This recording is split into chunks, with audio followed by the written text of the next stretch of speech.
in practice this week? Yeah, we just took the first step yesterday, and I wasn't too pleased with the way we practiced, but that's to be expected. I think we're just trying to get back into things, and but we're doing some scouting on the opposition a little bit. Utah Valley, of course, we know from when we played them, and of course Wisconsin from last year. Albany is the one we were having some trouble finding some stuff on, but by the time Friday comes, I think we'll be pretty well prepared. Were you flat yesterday, or what was it that displeased you? Yeah, I think so. Just a little flat, just going through the motions a little bit. I think that, maybe it's not because we're not used to practicing Mondays, typically our day off, but it's okay.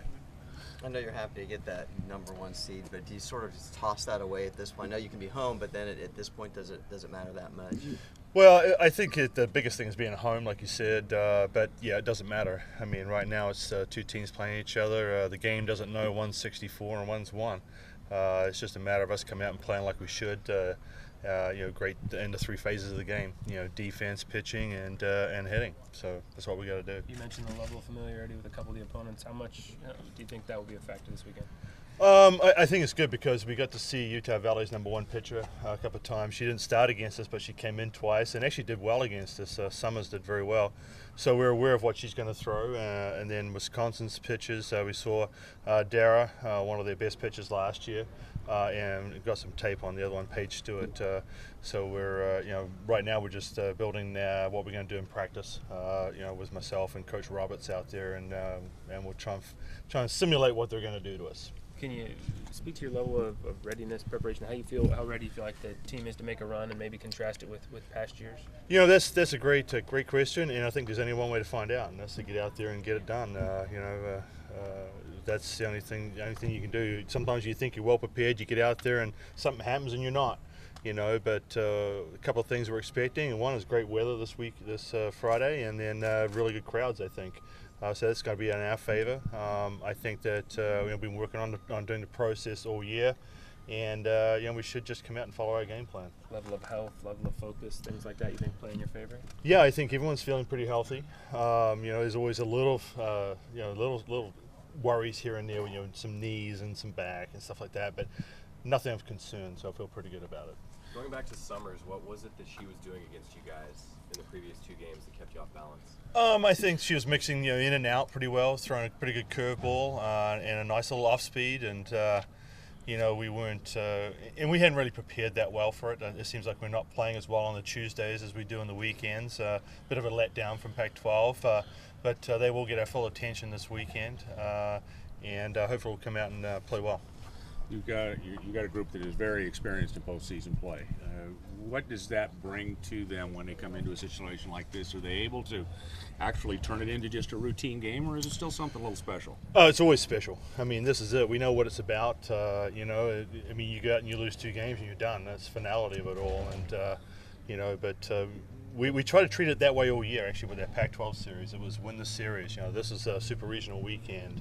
Those are the types of things we try to put onto it. So it is a little bit of, hey, come out and it's business as usual, but the outcome means a lot more. So we're going to be aware of that. Playing with that 1 seed most of the year, maybe teams bring a little more against you because they want to knock off the top dogs. Does that help as you go into postseason, that you've kind of been playing with almost a postseason mentality for most of the season? Yeah, a little bit. But again, the mentality we've been trying to take is to not to overplay it. Is to go out and do the process. You can't play 110%. As much as people will say, hey, give it 110, you can't do that. We want to make sure we come out and give our best effort on the day. And what I like about our squad is the depth of our squad. So it doesn't always have to be one person. If for some reason Courtney CEO doesn't get on base, and I don't think that's going to happen, Alyssa Gillespie or Janie Decatur can get on base, and then we've got our 4, 5, and 6 hitters can all be interchangeable. They can all do the job, and of course, if Sheridan has an off day, we got Carissa and Jasmine Swiss and Willette to come and back him up. Is that different from past teams that you have this much depth? Yes, I think so. And as I said before, experience. We only got 1 freshman starter right now, and so everyone's been there before and done that, so to speak, in the postseason. Our sophomore group this year with Linville and Costa, with Gillespie, they're pretty experienced, and so that should help our team.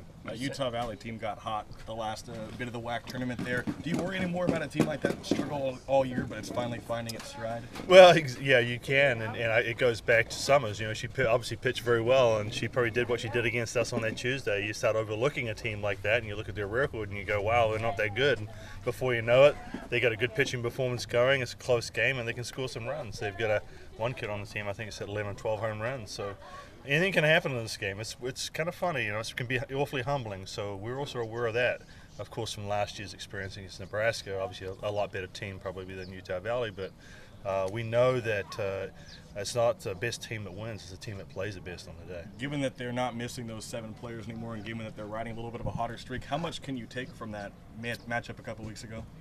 Well, we can't take anything from it, I'll tell you the truth, other than the fact we've seen their pitcher twice. They obviously didn't have several of their best players, but I'm sure that Sheridan Hawkins can match up against anybody in the country. So we understand that Sheridan should be on her game, or will be on her game, and obviously go out and score runs.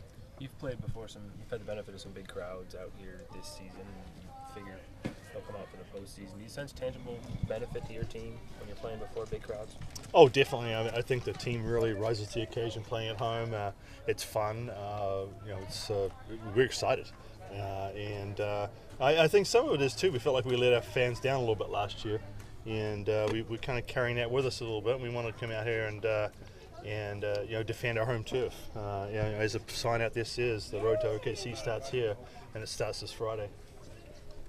Mike, you guys have talked about last year and how much that motivates you and drives you. That was the super region round. This is regional. Do you feel though that intensifies the focus in a way? Because from another perspective, it could also distract because that's the next round, the super regional. Exactly. Yeah, but it's still one step at a time. The first step was to qualify, and we did that. Now the next step is to play Thursday, and we have a board in our office, and the next step to Oklahoma City is Utah Valley, and that's what it is. So we're not going to look past them. They're going to they'll give us a good game, and we've got to be ready. So that's our focus right now is Utah Valley. Double elimination tournament, it really is an advantage to win the first 2 ball games, take the thing off. Is that do you factor that into your game planning at all, or do you just play each game one at a time? Just one at a time. I mean, if I was going to do that, I would probably start, Carissa Hovengay, and because she did a while against them last time, but. I'm coming up the little old school, I suppose, where I don't want to lose with my best player on the bench, my best pitcher on the bench, and it's 3 games. She can handle 3 games if we win out, and so that's where we're going to go. We're going to go and have our best team out there unless something changes. But right now, best team's in my field.